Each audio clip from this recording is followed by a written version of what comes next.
All right, welcome back to another Erie Unfiltered video. Let's get right into this. So today, Erie City Council, with the blessing of the new administration, just voted to delay putting a home rule charter study referendum on the ballot. So, Erie voters will not, at least for right now, get a chance to decide whether Erie should even explore the option of home rule. And we'll talk a little bit about what that is. So why does this matter? Well, the 2026 and 2027 Erie City budget, they propose property tax increases. So if you're a homeowner, if you're a retiree, you're on a fixed income, that hits you. That hits you directly. But there's other ways that we can balance the budget. There's other ways that we can collect revenue outside of just hammering property owners with property taxes. And to be honest, council kind of just took that one off the table. And it's the biggest lever we have to pull, which is looking at home rule. So this video is going to explain what home rule is, why Erie needs this, why Erie needs it, especially as it relates to taxation and finances and revenue, and kind of what we're losing by not having this conversation. So, all right, first let's understand what we're talking about. So right now, Erie operates under the third class city code, which is a set of rules written by Harrisburg, right? It's very rigid. And under this code, if something isn't explicitly allowed, Erie can't do it. So they kind of give you a list. Hey, you can do all this stuff. Hey, we're Erie, we want to do this over here. Sorry, you can't do it. Right? So it's very rigid for all aspects of governance. But home rule flips that. With the home rule charter, Erie really writes our own rule book, our own constitution, right? Our own charter. And the city then can do anything that the state law just doesn't prohibit, right? So that means kind of local control, how departments are organized, how contracts are handled, code enforcement, economic development, and there's a ton more. I mean, it's a big undertaking. It's not to be taken lightly, but I think where we are as a city, it makes sense. And hopefully, as I get deeper in this video, you'll understand. So again, for this video, though, we're going to be focused on one thing, which is revenue, right? Home rule just unlocks so many options on Erie, how Erie can fund itself. All right, let's talk about kind of really why this is going to start to matter for your wallet, right? So here's where Erie actually gets its money. About 72% of our tax revenue comes from property taxes. 17% comes from earned income tax, and we have other fees and revenue. So fees and revenue have been pretty stable. The earned income tax, which we're going to talk about, is stuck legally at that number. You can't move it left or right. You can't move it up or down. We're going to talk about that. So the only option that people have is property taxes. So when costs rise, pensions, police, fire, roads, property owners pay, right? Retirees on fixed incomes, seniors who paid off their homes decades ago would still owe taxes.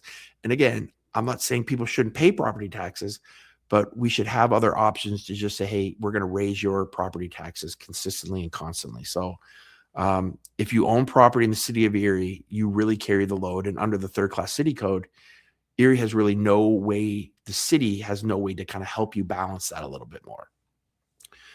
So here's the reason why we can't pull any other levers under the third class city code.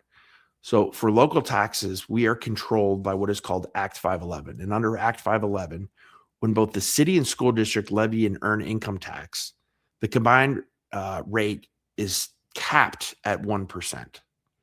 Half of that goes to the city, half of that goes to the school district. So you can't go higher, right? You can't collect for your general fund anything over than 1%. And if the school district is doing it too, you're only getting half of that, right? So now there are some other things that can raise that, because currently the city of Erie is charging workers in the city 1.65% of an earned income tax. Now, why is that? That is because our pension system was declared distressed. So we're using what's called Act 205, which allows for an extra 0.65% to be collected. But that money is locked, right? It only goes to pensions. The city can't touch it for roads, for police, for anything else. So here's where Erie stands right now, right? The city collects about 10.5 million, 10 million-ish, right, in an earned income tax. The school district collects about the same. And then this kind of distressed pension fund collects 26 million. That's locked. It can only go to pay for pension. So again, under third class city code, 10.5 million for the city is basically our cap. Now, if more businesses came into the city, would that go up? 100%. That's the long-term plan. We're talking short-term here, right? Everything that I'm going to talk about is, hey, what do we need to do in the next, maybe 5 to 7 years? But again, the only way to generate more tax revenue is property taxes. So again, what would a home rule change? Like, why, Tom? You're saying that this is so good, right? What would it actually do? Well, under Pennsylvania home rule law, cities are no longer subject to Act 511 rate limitations or their caps, right? So you can go above that 1%. Now, there's a little bit of difference between non-residents working and residents, but that's semantics for our discussion here today. So what this means is Erie could shift some of the revenue burden away from property, right? And those property taxes, which hits everyone who owns a home and has been constantly getting hit, and more towards an earned income tax, which only affects people actively working and earning a paycheck. And again, I don't want to say that taxing is never a pain, because it is, but I think when you see the numbers and the little amount that this could take to really move the needle, it absolutely makes sense. So, think about what this means, right? This is a retiree living on Social Security and a pension, right? They pay zero earned income tax, but under property tax increases, they pay just like everybody else. So that's the trade-off that home rule makes possible, right? It's not a new tax. It's a different balance, one that I think protects people who can least afford increases, right? And it's not just earned income. Home rule opens up so many other options for revenue. Like, we could do a local hotel tax for the city. The county collects 7%. That goes to the Convention Authority and Visit Erie. But if the city wanted to do that, they could. Or maybe they make a deal with the county to kind of, hey, you lower your property taxes, but we're going to add ours on top of it. There's a lot of options, right? That come, right? You can be creative with how you do this and not keep hammering the same people over and over and over. So again, if you're not, you don't have to be under Act 511 anymore.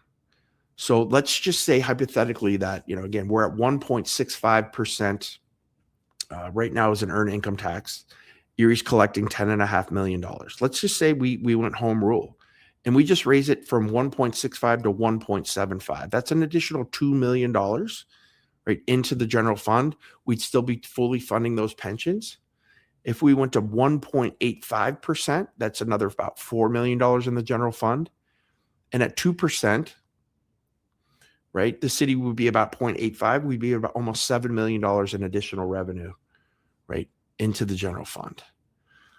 So you should see what some of these other municipalities are doing. And if Erie matched what other cities did, like, it's crazy. And again, I'm not saying we do this, but again, Allentown rates generate about 21 million for city operations, double what we get now. Wilkes-Barre is nearly 39 million. Reading is over 50 million.